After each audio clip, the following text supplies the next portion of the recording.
at Dad's funeral, I remember every minute someone at visitation, someone was saying, "Oh, your dad was my mentor." Yes. How in the world did the man have time to mentor 100 different people across the board, and a lot of them women? He was a role model, and it was interesting because when Peggy, when I became board chair, he talked to Peggy and said, "You know, I'm really proud. I knew that she could do this." Glenn was the best. I am just forever grateful to him for giving me the opportunity.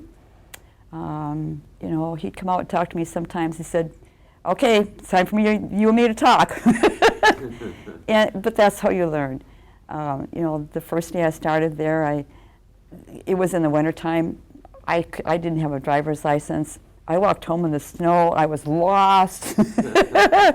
I found the railroad track, then I knew where I was. But when Glenn heard that, he said, "Oh, no, no, no, no. You need a ride, you let me know. We're going to figure out how we're going to get you home." So that's the kind of person he was. He was just just like I say, a father image to me, and just the most wonderful boss you could ever ask for. He made this town. He made this chamber because he had the same stuff that we got from IBM. I don't know where Glenn got this, but boy, he knew how to meet and greet and listen and all of that. I mean, he's the hero of this place, in my opinion. He started with the chamber. There were right around 300 members. And when he retired, or not even before he retired, in 30 years, there were over 1,000 members. But I remember Glenn, and I think about the things that have happened here, the things that are here today, that I believe are part of his legacy, or maybe not just part, but maybe his legacy. I can't tell you how many things he founded. It was just, he and 7 other people founded Princess K of the Milky Way. Mm-hmm. He founded Central Minnesota Dairy Days. He founded the St. Cloud Opportunities. He helped found the St. Cloud Area Economic Development Partnership.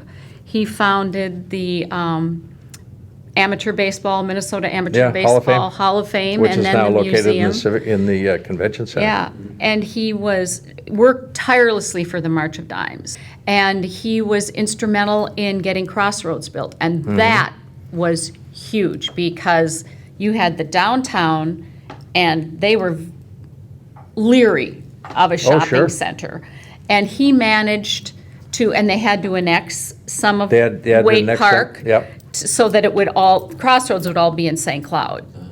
And they convinced Waite Park to do that. That was a battle, too. And that was a huge battle. And he was instrumental in getting the chamber involved in getting the first civic center built.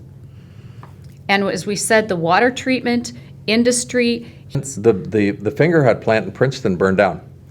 Dad and a number of them were in a car the next day, down in Minnetonka, in Manny. The ashes were still smoking. Yeah, in Manny Fingerhut's office, to propose that instead of rebuilding in Princeton, that he rebuild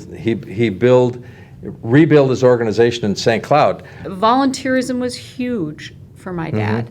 He believed in it, and he nurtured it in us, and I think that's why people saw him as a mentor. He had a gift for seeing someone, talking to them, and then hooking them up with the right place. He always told us that you don't take the credit. You should not be us, children, family. The public spotlight is not what you should do. You should be behind the scenes, laying the groundwork, doing the work, and then recruiting people. And then the other thing he said is, and if it goes south, which I don't think for him it hardly ever did. Well, it wasn't an option. But if it did, you take the responsibility. Yeah.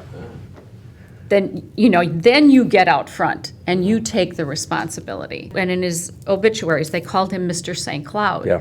And that was because St. Cloud was what he cared about. So he made the chamber into the hub of St. Cloud. Mom absolutely was, if there ever was a strong, supportive woman behind a man, it was my mother. There's no picture. When they did get pictures, there's no picture of Dad. without Mother. That's right.